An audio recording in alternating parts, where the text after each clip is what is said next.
Welcome back to Marvel Maniac, an MCU after show. This is your host, Eric Sequeira, aka Mr. Honest. I am back here with you today to cover a brand new Marvel superhero. He is ready to take the mantle of one of the great superheroes of our time, I believe. And I think he has a lot of great stories ahead of him, not only including this one. With his powers in this movie, he exemplifies so much. This has been a story that has been kind of alluded to since the very beginning of the MCU in 2008, since the first Iron Man, when the 10 rings have been introduced, and Iron Man 3, where they were reintroduced. This is our after show for Shang-Chi and the Legend of the 10 Rings. So let's get right into the movie. Running at 2 hours and 15 minutes, but the movie carries at a great pace. Simu Liu is perfect as Shang-Chi, and I wouldn't choose anyone else. Awkwafina as Katie as well. So good. Tony Chiao Wai Leong as Wenwu, his dad. Amazing. I'd say if anyone was going into this movie underestimating it, they're in for a great surprise, and they're in for a treat, because this movie tells a fantastic story of family, not only, and love. And the love story is not just between the main character and who you would ship him with, which is his best friend Katie, which I think they could be perfect together. This movie doesn't go into that stereotype of the superhero needs the lover. We get into the story of his mom and his dad and how they fell in love, and that drives the movie. The love between a family brought together and then divided, and then attempted to being brought together again under circumstances. And those circumstances are dark at the end of the movie, yet amazing. What we see at the end of the movie, it's just Marvel at its best. Now, we learn from the beginning of this film that the Legend of the 10 Rings has been passed down and told for thousands of years. I think the way that they set this up in this movie gives us an opportunity to learn about the history of the 10 Rings in future movies. Wenwu really ruled history with these rings. He pretty much had a grasp on all the known timeline of Marvel that we learn in this movie. As the movie tells us, he worked in the shadows, so he got away with it. He got away with everything. So when Shang-Chi saves the world from his father, he saves the world from the 10 Rings. Essentially, this ages-old villain that has been ruling and causing mischief in the background that, most of our heroes probably would have gone for, if they'd known about, even if they'd had a chance. And when we meet Sean, he's just trying to lead a regular life, trying to get away from this, but he's just dragged right back into it because he's trying to save his family. In the short time, Sean's dad, Wenwu, took a break from his crime escapade. He lost his power. I think Sean meeting Katie's family in the movie is very endearing, and I think this whole phase revolving around family in one way or another is very important, and I think the Avengers in this next phase are all fighting for their families big time. Not that they weren't before, it's just being shown a lot more now than it was before. The fight for the pendants in the earlier half of the movie is a lot of fun, and it's a great way of bringing magic to the world of Shang-Chi. We get Cleve on the bus again, grading the fight between Shang-Chi and the 10 Rings. Cleve introducing himself in Homecoming, asking Spider-Man to do a flip, which is just one of my favorite scenes, and now it's just good to have these reoccurring appearances. That continuity in the Marvel movies is my favorite thing ever, when we get these characters walking in and out of movies like that. So Cleve is more than welcome to just make himself known in all the Marvel movies. Somehow, if it makes sense, filming the fights and posting them online, as long as it's not harming the heroes and stopping them from getting the job done. Sean is the type of hero who would run to a fight to save the world, but he does get the fight kind of thrust upon him in this movie. He doesn't really have as much of a choice, but he does go on an adventure to save the world, like most heroes do. There's that moment where he chooses. He could run away, or he can go save his sister. And this is the moment where you become a little suspicious of his sister towards the beginning of the movie if you're looking closely, because His sister is running this giant fight club in Macau, which just is a little tiny bit suspicious, if you ask me, in the first place. And it is totally backed by the Ten Rings, but Shang is not looking at it that way. He's just looking to save his sister. We learn at the fight club that the video that Cleb recorded goes viral. Shang gets known as busboy from the video, and Katie gets known as the driver. I'm thinking that in the next movie, Xiaoling, Sean's sister, will be revealed to have been working with Sean's dad all along to get him back into the Ten Rings, if not just get revenge for leaving. I think they both seriously blame Sean for the death of his wife slash her mom, and that is also broken down kind of very slowly in this movie through flashbacks. Sean is kind of basically punished for that death through training, and it's not that he wouldn't have been trained this way. If I don't know, he probably wouldn't have been trained this way if she hadn't died, because the Ten Rings probably wouldn't have been reassembled if she hadn't died. So, yeah, basically Sean was basically like really punished for the death of his mom, and he's in a state of denial about having gone and being sent to take out the guy who was responsible for it. And there's a point in the movie where he tells Katie that he didn't do it, but later we find out that he actually did do it.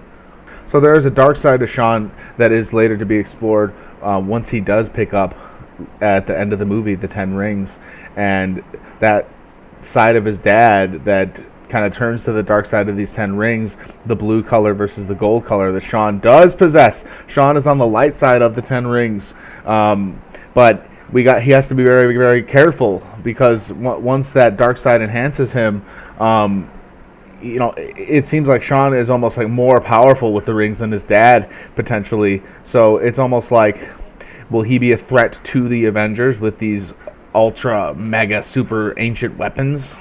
Because the fight with Wenwu towards the end of the movie is really an internal struggle of him being led to this door.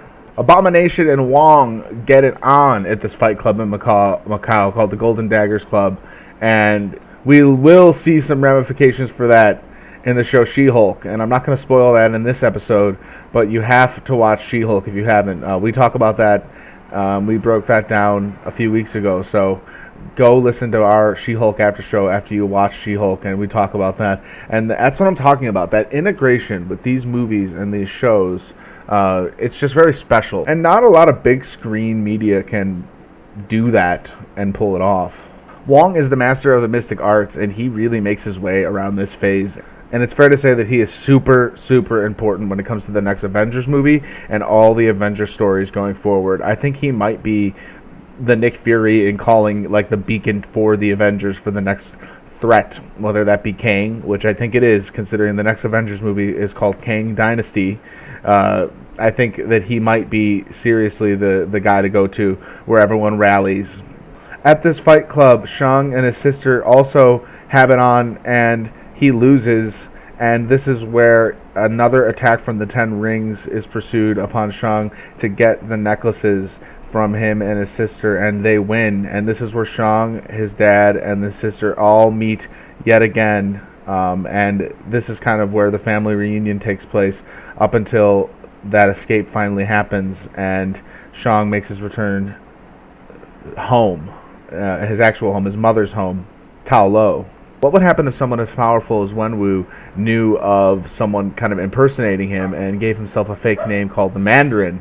Well, Trevor Slattery didn't do this on purpose. He was kind of hired to do this in Iron Man 3. If you're a fan of that movie, you were probably like me very excited to see Trevor Slattery in this movie bring back that part. And Ben Kingsley was a treat to have in this movie, and just exceptional. Exceptional. That's the best way I could put it. And a really great comedic relief in this movie. I loved having him along for the ride.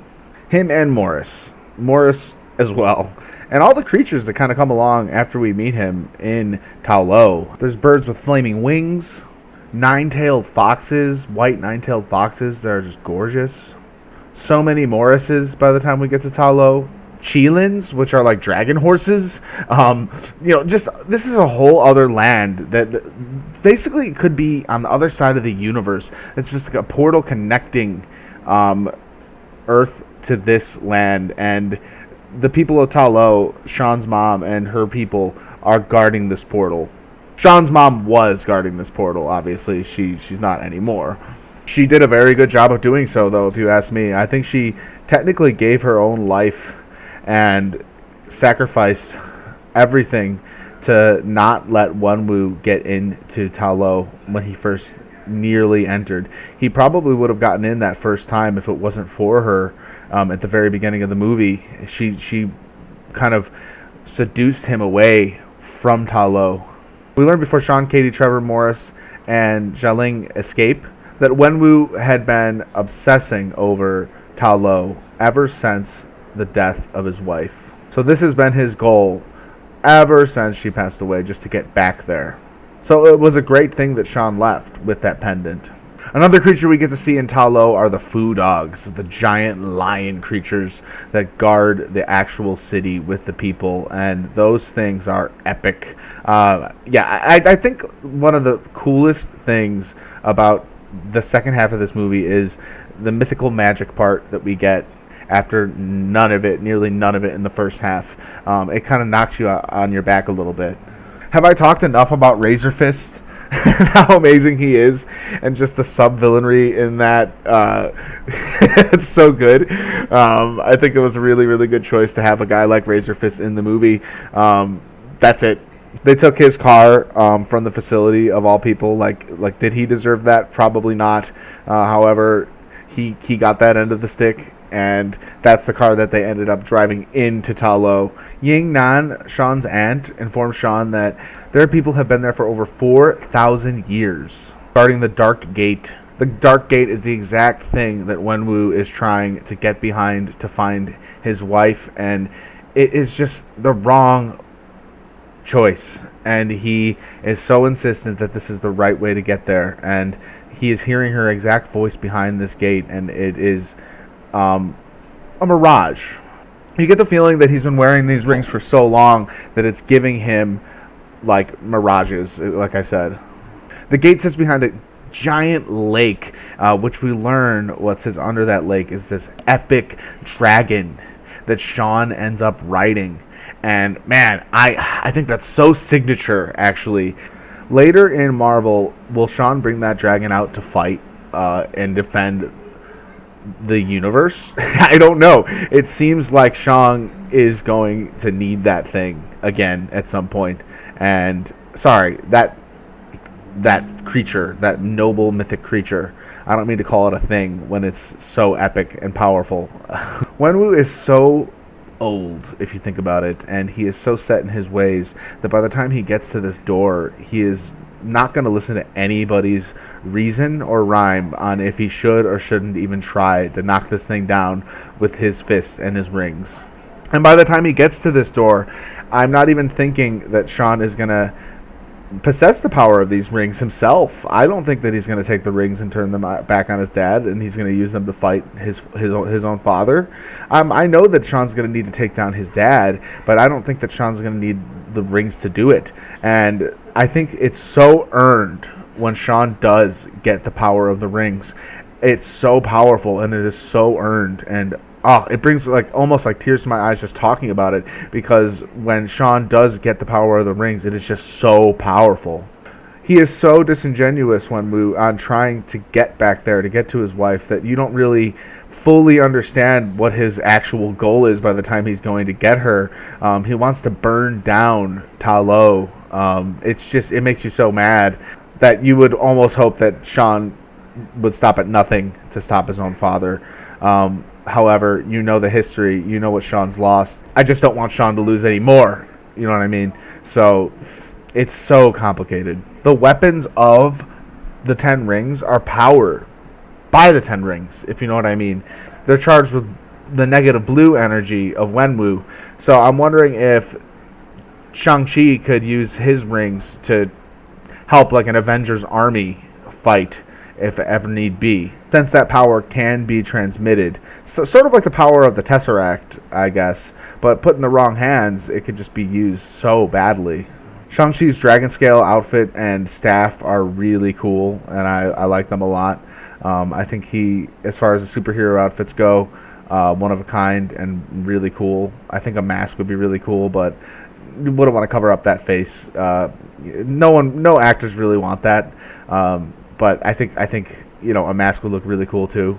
I think Zhao Ling's intentions are true to help Shang, and until like maybe the very end when she sees an opening for power, because we do get that post-credit scene in this movie that shows Zhao Ling taking the 10 rings and taking them for herself, which just is very dangerous because she knows the entrance to Ta Lo and she knows how to get there on her own. So what does that really mean in terms of power? At least she doesn't have the actual rings herself, so she can't technically do a whole lot of damage in that sense, but with that army and with that power of the army, she could do a whole lot of damage to the secret portal to the other world. That's a battle between worlds right there that she could start. Wenwu is praying at his wife's shrine in Ta Lo before he carries out his mission to try and get her from beyond that dark wall, and this kind of tells us that he is genuine in his intentions. He's trying to save her, even though she's not really there. He knows she died. He knows she's not there. A part of him has to know that. However, he's really hell-bent on just getting back there and insisting on saving her from something that she can't be saved from, which is death. Death is permanent. As far as we know in Marvel thus far, I don't know, unless they can find the Dragon Balls or something like that. You know what I mean? I don't know if it's possible for him to bring his wife back actually, but this does not seem like the way. Are you planning to stop me all by yourself? Wenwu asks his son, and Sean finally tells his dad, I'm not afraid of you, before their final confrontation. That's a really, really big deal if you ask me, because I think Sean has been afraid of his dad his whole life.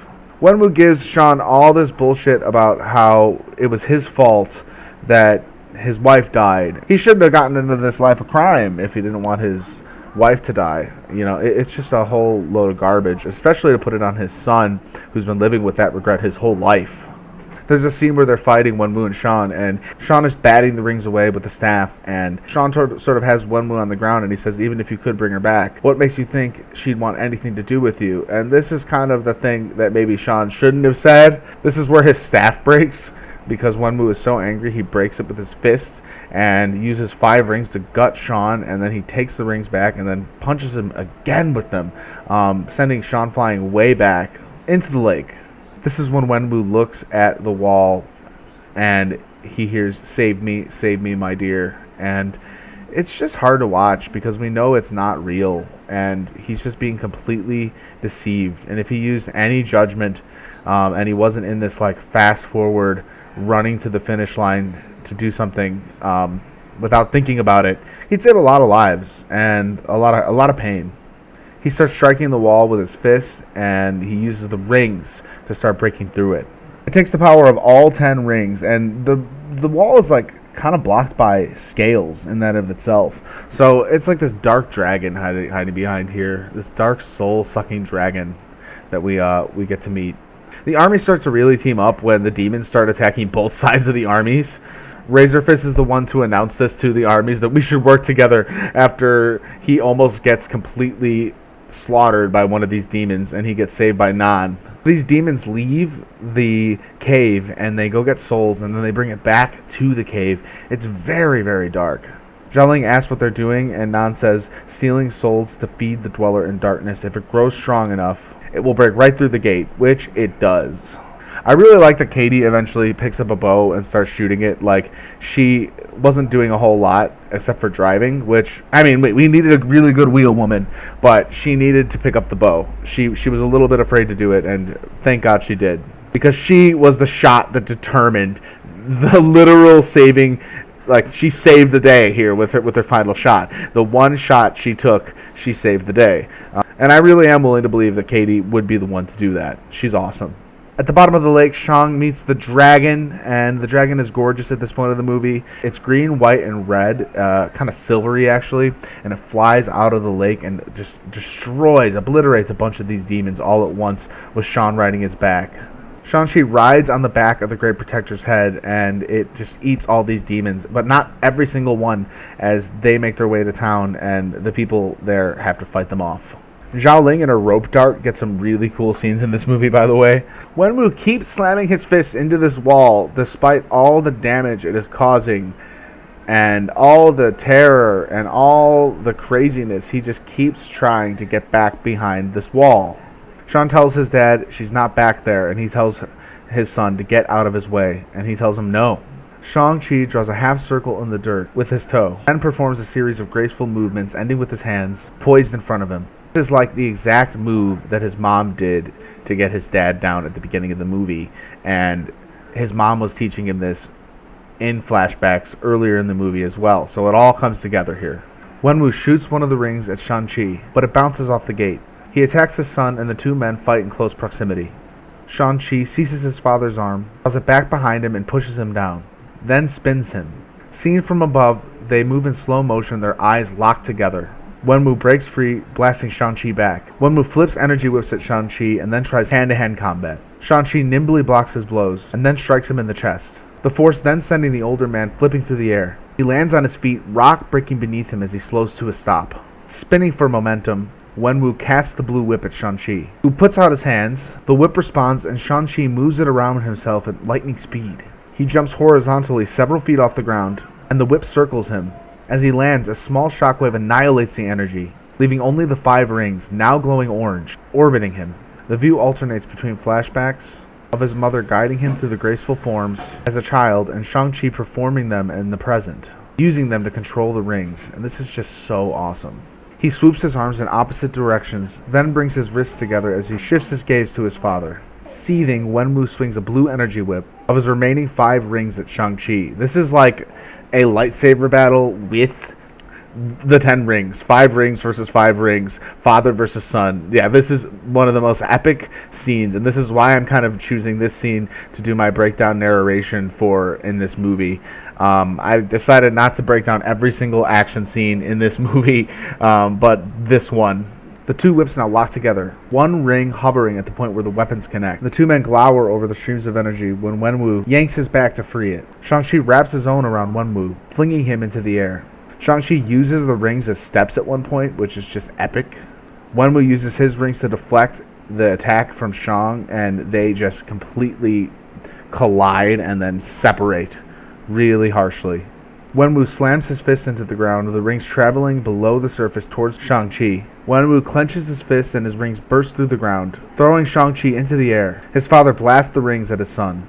The light that, with the punch that Shang received from his father in that last blow, it looked like a meteor.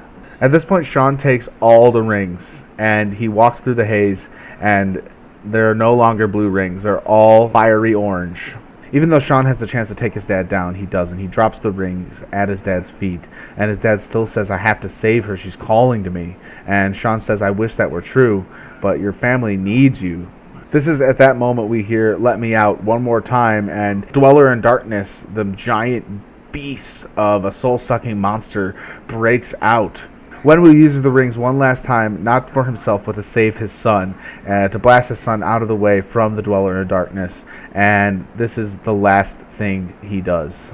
Just before the Dweller in Darkness takes Wenwu, he transfers the rings to his son, and they turn from blue to that fiery golden orange that we know is that light side of the Force, in a sense. I gotta stop using Star Wars reference. However, in the multiverse, I don't know, somewhere out there, Tatooine exists in the multiverse.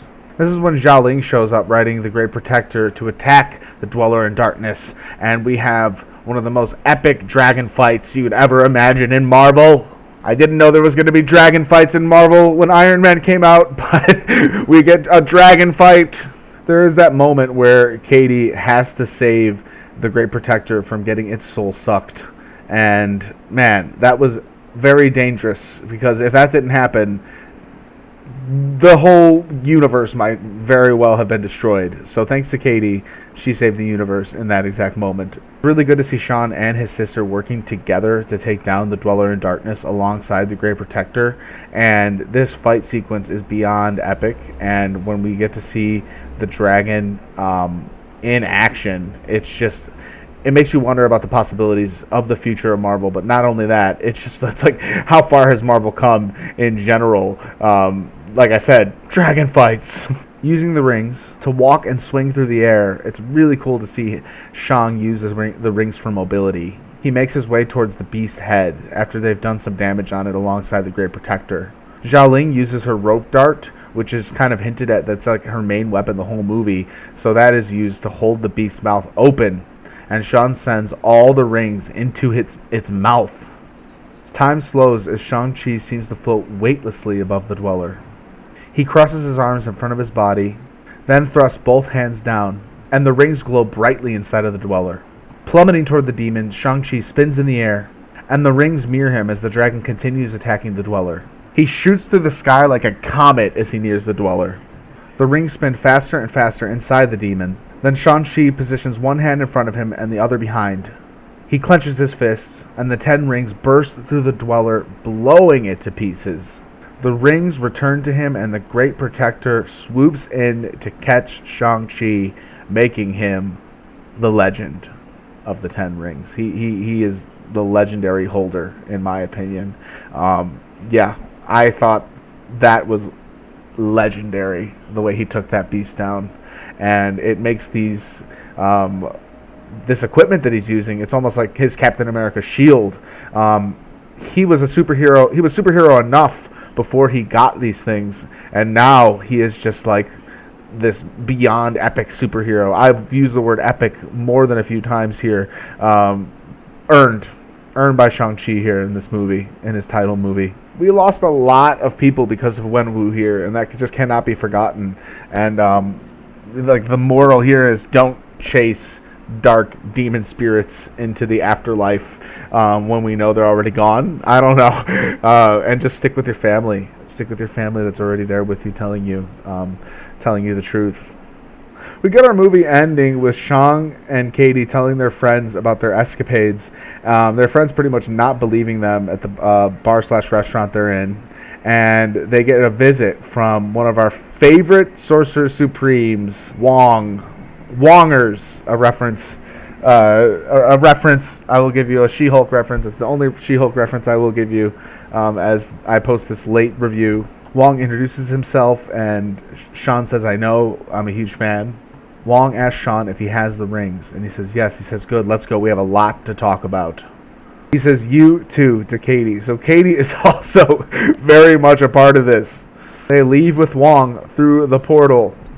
Just the crossing of dimensions in this movie like that. And in the Marvel Cinematic Universe in general, we love these crossovers. And when we get them like this at the end of a movie, it just delivers chills. It delivers so many chills.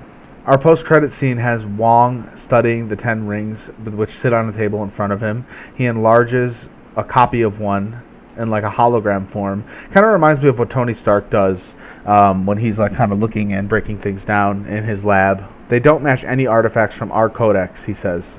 What do you think? He asks a hologram of Bruce Banner. I'm not sure. They're not vibranium. Shatari? He asks. Another hologram of Captain Marvel. Not like any alien tech I've seen, she says. And she has her long hair back.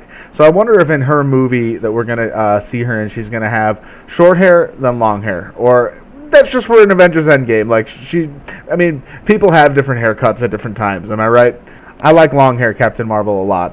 How long did your dad have them before he gave them to you? Carol asked Shang. About 1,000 years, he says. Their thermal luminescence indicates that they're older than that. By a lot, Bruce tells them. Wong tells them that the first time Shang used the rings, that they felt it in Camartage. So when Shang uses the rings, more powerful than when his dad uses the rings. He has much more power in, I'll say it, the Force with these rings than, it's just an example, than his dad. He's stronger because he's from Ta Lo. His dad wasn't from Ta Lo. However his dad discovered these rings, which we will probably discover in the sequel, he is not from this magical land. Sean is. Sean has like the blood of this ancient land of Ta Lo flowing through him. Wong zooms deep into the rings, and there's like neural pathways in there, and there's a glowing beacon of light coming out of it. Sean asks what it is, and Carol says a beacon, and Bruce says they're sending a message. Sean asks them a message to where. Carol says, "I'm so sorry, I have to deal with this. You can get my number from Bruce." As she gets a message on her like computer overlay thing. The way Bruce replies and says, I don't have her number is just so genuine. She does this a lot, he says. "Guys, stay safe and welcome to the circus," Bruce tells them. And he still has the sling around his arm from the snap in Avengers Endgame. You know how he got that. And if you don't, go watch Avengers Endgame right now. You are listening to the wrong podcast. Bruce leaves, and Wong tells them that I know this is a lot to take in, but you're going to have to start getting used to that. From now on, the trajectory of your lives will be like nothing you've ever experienced before. And there's no going back, he tells them. You both have a long journey ahead of you. And we see the look on Katie and Sean's face is kind of like, really? Us? Wong tells them to go home and get some rest, and Katie says, yeah, that's a good idea.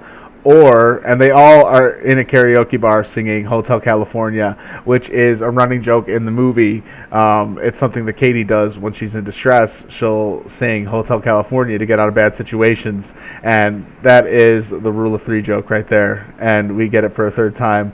Wong really knows how to get down and party. I mean, I really like Wong. I think in this phase of Marvel, he's really stealing the show. Our post-credit scene has Zhao Ling at her dad's former base of operations looking at a photo of her mom, taking a seat on the throne of the 10 rings. And if you weren't sure if she is really doing this, she says, let's get started. We have a lot of work to do. And yeah, she is definitely going to be picking up where her dad left off. The people at her side are John, the guy who was running the club with her, and Razor Fist. I love the rap song that's playing as we zoom out to see her soldiers doing their maneuvers. Her army is mostly women, badass, powerful women, so expect a really, really powerful display of women coming at Shang-Chi in the next movie, or if it just happens to be an Avengers movie. Now, a prediction for me is like, who's going to come down to Earth looking for the 10 rings? Who was working with the 10 rings back when Wenwu was in power? It was probably somebody like Red Skull, who might be freed now from his duties of guarding the Soul Stone. So I'm a little seriously concerned that the new head of the 10 rings at their base of operations, which has probably stood there for a very long time, may get a visitor in the form of a Red Skull. That is my kind of solid, in my opinion, prediction. And I'm very, very, very scared for Shang-Chi if he's going to have to go down and face a new army that might be ran by the Red Skull. It might be like a Captain America level sequel. That's hearsay, though. That is a Marvel Maniac prediction. And oh my goodness. You think after all they went through together, Sean's sister wouldn't want to do like bad things after seeing like what her dad just did, but maybe she wants to, like, in her own way, make up for what her dad was doing towards the end. I don't know. We're probably going to learn a lot about that in the sequel. I hope the sequel comes really soon, because I thought this movie was just a lot of fun. I even wonder if a sequel will come before an Avengers movie, like we got Iron Man 1 and 2 before we got even the first Avengers. This could be like that, where we get Shang-Chi 1, Shang-Chi 2, before we even get Kang Dynasty. Because I really do think Shang-Chi is going to have a really big part to play in the next Avengers. I think he is a key hero here. To see him team up with like Spider-Man, She-Hulk, all the other new Avengers, it's going to be really, really cool, especially with those rings, to see those rings go into combat with our heroes. I can see Spider-Man using his webs to fling the rings around, and to see those collaborations, it's going to be really cool. So I'm going to do something a little special. A year ago on our Marvel Studios, there was a discussion when this movie came out, and we're going to go look at that discussion. Wild Camellia said, I just need to know whether Trevor named Morris or if Morris told Trevor that his name was Morris. Goated Girl replied, so many questions. Star-Lord Who said, man, that bus scene is going down in history. Fucking insane. Yeah, that bus scene was really, really epic. I really, really like the action in this movie. We got a lot of it. Rhino Roach replied to that. Fight choreography was great. Punches felt like they had weight to them. The guy streaming the whole thing had me cracking up. Yes, Clev is epic, and hopefully we see him getting some more material and streaming in later. Rhino Roach also said, really want to know more about how Abomination and Wong are like friends now, or at least allies. Well, go watch She-Hulk. There is a lot more about that in She-Hulk, and that just came out and is now streaming on Disney Plus from this point of recording. That story is really out there, so go watch it. I'm not going to spoil it. Comic _ says, a bow and arrow finally saves the day, and it isn't Hawkeye. Poor guy. That's a really great comment. That is a really, really great comment. DJ Frames says, I haven't seen wire work like that since Crouching Tiger, Hidden Dragon. I'm actually blown away by the choreography in this. That scaffolding fight and the whole ending set piece were absolutely wild. Agreed. Pan Thief 95 replied, I swear I have not seen such a clean fight choreography from Marvel Studios since Winter Soldier. They knocked it out of the park in this movie. They really did.